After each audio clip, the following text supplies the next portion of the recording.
1학년 때랑은 다르게 이제 이온 결합을 1학년 때도 배우잖아. 그때는 그래프 얘기는 안 합니다. 그래서 2학년 때 나오는 문제 중에 대다수의 문제가 1학년 때랑 좀 다르게 그래프를 이용해서 문제를 내기 때문에 이걸 자꾸 보고 있는 거야.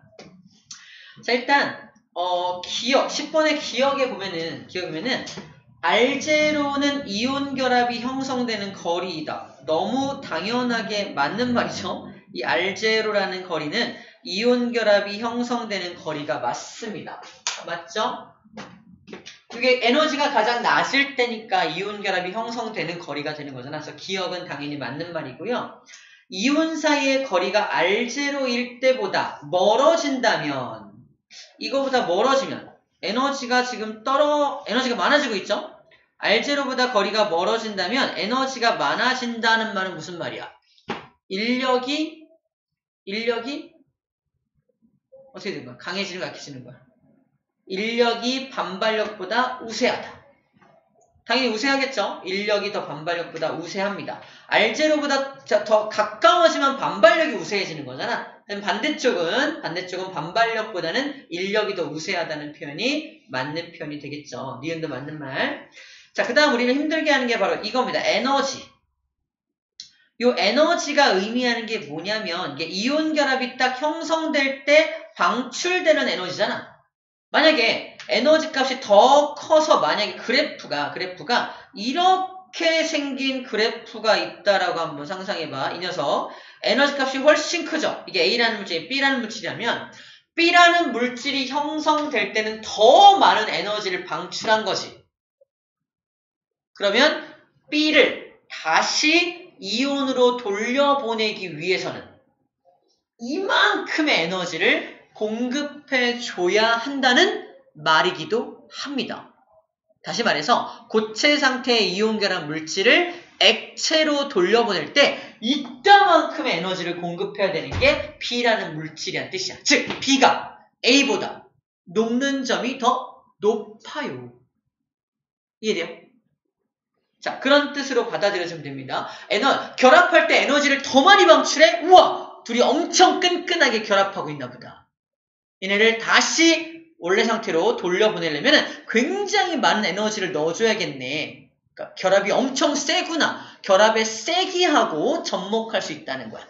에너지를 적게 방출하면 결합이 약하게 돼 있는 거고요. 에너지를 많이 방출하고 결합하면 더 강하게 결합되어 있다는 걸 알 수가 있다는 겁니다. 자, 디귿 보기. 그래서 에너지가 크면 클수록, 이 값이 크면 클수록 이온 결합 물질의 녹는 점이 높아진다. 맞아요. 더 녹이기 힘들어지니까. 디귿도 맞는 말. 그래서 10번 답은 5번입니다.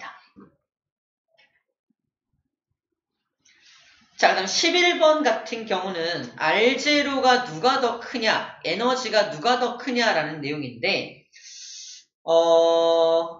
자, 일단은 답이 4번이라서 왜 답이 4번인지부터 보여줄게요.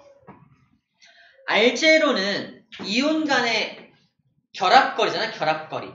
자, 여기 MgO하고 KCl 같은 경우는 MgKOCl. 자, 이거는 얘가 일단은 2주기, 3주기에서 옳게 비교하는 것. R0가 누가 더 크냐? 12번. 3주기. K가 4주기죠? 4주기고, CL하고 얘가 8번, 얘가 17번. 이거를 그림으로 그릴 수 있을까? R0 값이 누가 더 크냐? 껍질의 개수로 생각할 수 있을 것 같은데, 자, 마그네슘 같은 경우는 몇 주기야? 3주기인가요? 3주기죠? 껍질이 3개고요. 산소는 몇 개야? 2개죠? 전체 껍질 수가 5개. 그죠? 5개인 거고, 칼륨 같은 경우는 4주기죠? CL은요? 얘가 3주기죠? 껍질이 전체 7개입니다. 껍질의 개수가 훨씬 많으니까 이온 간에 결합할 때 더 멀리서 결합할 수밖에 없겠죠. 그건 몇 주기인지를 알아야 풀 수 있는 문제야. 주기를 알아야 풀 수 있는 문제입니다. 껍질이 몇 개인지를 계산할 수 있어야 풀 수 있는 문제. 그래서 우리가 전자 배치도를 그려서 껍질이 몇 개인지를 알 수 있어야 되고요. 지금 보는 것처럼 딱 이 마그네슘 딱 보는 순간 얘는 몇째 줄에 있는지가 생각이 나서 3주기네 라는 게 딱딱딱 빨리빨리 생각이 나야지만 이걸 풀 수 있는 내용이라고 볼 수 있으면 되겠어요. 그래서 당연히 결합 길이는 KCl이 더 크다는 걸 찾아낼 수 있습니다. 그다음 에너지 값은 봐봐. MgO하고 KCl이 누가 더 에너지가 많이 방출되냐 이거잖아. 누가 더 결합력이 세냐를 물어보는 거거든. K 플러스 Cl 마이너스거든요. 1 플러스 1 마이너스고 Mg 2 플러스고 O 2 마이너스거든. 그래서 이 녀석이 더 쿨롱의 힘. 다시 말해서 정정적 인력이 더 세단 말이야. 그러니까 얘가 더 결합력이 센 거 보이나요? 결합력이 훨씬 세니까 더 많은 에너지를 방출하면서 결합하게 되겠지. 그렇게 보는 거야. 그래서 얘가 더 에너지 값이 더 클 거다. 방출한 에너지가 더 클 것이다. 라고 보게 되는 겁니다. 나머지도 다 다른 것에 비교, 이거에 근거해서 보게 되면은 맞지 않는 게 나타나겠죠. 1번만 하나 볼까요? 1번 보면은 LiF, 리튬은 3주기죠. 3주기고, 플로린은, 리튬, 2주기죠. 미안. 2주기. 리튬 2주기고요. 플로린도 2주기죠. 그리고 나트륨은 3주기죠. 3주기고요. Cl도 같은 3주기죠. 6개네요. 이게 이렇게 되어야겠죠? 틀렸네요. 1번부터 이거 틀렸어. LiF는 Li 1 플러스, 플로린 1 마이너스, 1 마이너스고 Na 플러스 1 마이너스 이렇게 됩니다.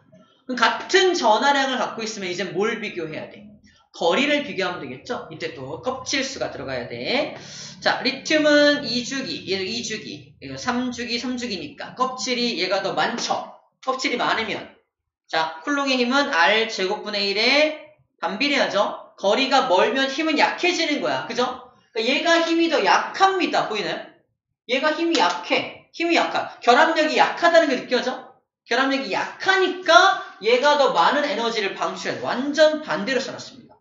보이나요? 자, 전하량이 똑같을 때는 껍질을 비교해주면 돼요. 근데 껍질이 비슷하다면 전하량을 비교하면 되겠죠? 근데 전하량의 힘이 껍질의 힘보다 훨씬 크다는 것도 이제 알게 됩니다. 다 비슷해. 전하량만 좀 달라? 그러면 전하량이 큰 녀석이 껍질을 이겨. 다시 말해서 이렇게 완전 이상한 경우가 나타날 수 있어요. 예를 들어서 A라는 물질이 2 플러스 2 마이너스인데 주기가 2야. 오른쪽의 물질은 1 플러스 1 마이너스인데 주기가 3, 3이야. 어떡할까? 그럼 더 극단적이 되는 건가? 2, 세고, 반대로 맞았다. 다시. 자, 이거 다시 써볼게. A라는 물질과 B라는 물질이 있는데, A라는 물질은 2 플러스 2 마이너스가 만나고 있는데, 껍질이 4개, 예를 들어서. 근데 B란 녀석은, 1 플러스 1 마이너스인데, 껍질이 3, 3이야. 그러면, 껍질 수만 비교한다면 얘가 더 힘이 셀 거 아니야. 그치? 근데 전하량이 얘가 더 세죠? 이럴 땐 누가 더 크다고 말한다, 에너지가? 얘가 더 크다고 말합니다. 그러니까 이 전하량의 힘이 껍질의 힘보다 좀 더 세다고 보면 돼. 비슷할 경우에는 전하량한테 조금 더 비중을 실어주면 답을 맞출 수가 있습니다. 이제 문제 풀다 보면은 약간 요령이 생길 텐데 이런 문제들도 출제가 될 거예요. 자, 하나만 더 해볼게요. 하나만 더. 그래서 답은 4번을 찾을 수 있어요. 근데 하나하나 해봐야 됩니다. 자, 하나는요, 바로 17번입니다. 17번 풀어볼게요. 17번.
정답. 불을 끄면 되게 어두워지죠.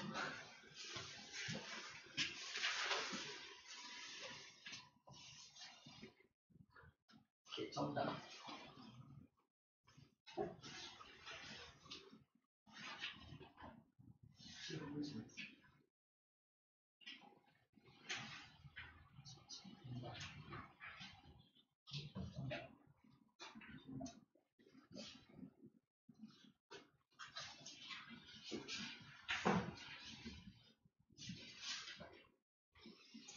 자, 같이 해볼까요? 17번.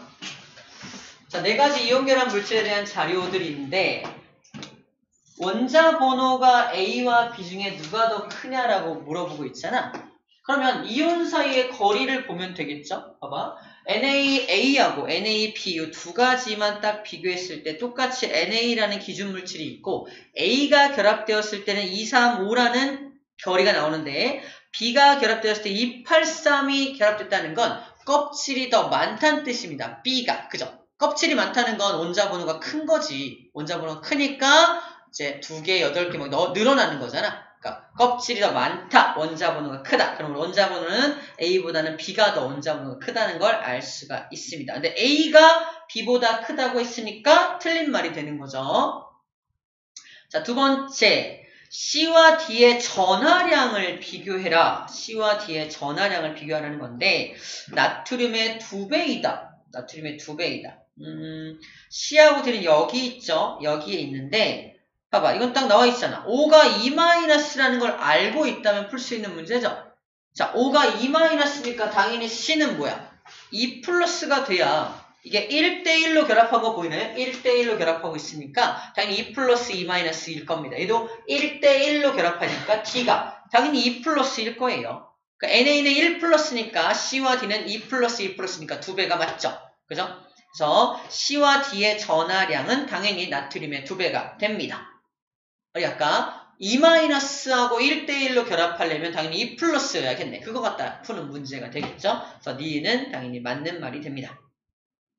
NaA하고 NaB의 녹는 점을 비교하면 이온 사이의 거리가 녹는 점에 미치는 영향을 알 수 있다. 이온 사이의 거리가 더 큰 녀석이 녹는 점이 낮다는 거 볼 수 있죠. 쿨롱의 힘이 작아지기 때문입니다. 그쵸? 그래서 이온 사이의 거리가 녹는 점에 미치는 영향을 알아볼 수 있네요. 그래서 알아볼 수 있습니다. 디귿도 맞는 말이 되어서 답이 4번이 되는 거예요. 자, 이렇게 자료를 분석해서 푸는 문제들이 출제가 되는 게 여기서 우리가 배우는 내용들입니다. 자, 다음 시간에 우리가 이제 공유결합까지 이론 같은 방식으로 배우게 되면은 이제 이온결합과 공유결합을 비교해서 푸는 문제들을 이제 접하게 될 겁니다. 자, 고생 많았고요. 오늘 숙제 잘 해가지고 오고요. 다음 시간에 만납시다. 고생했습니다.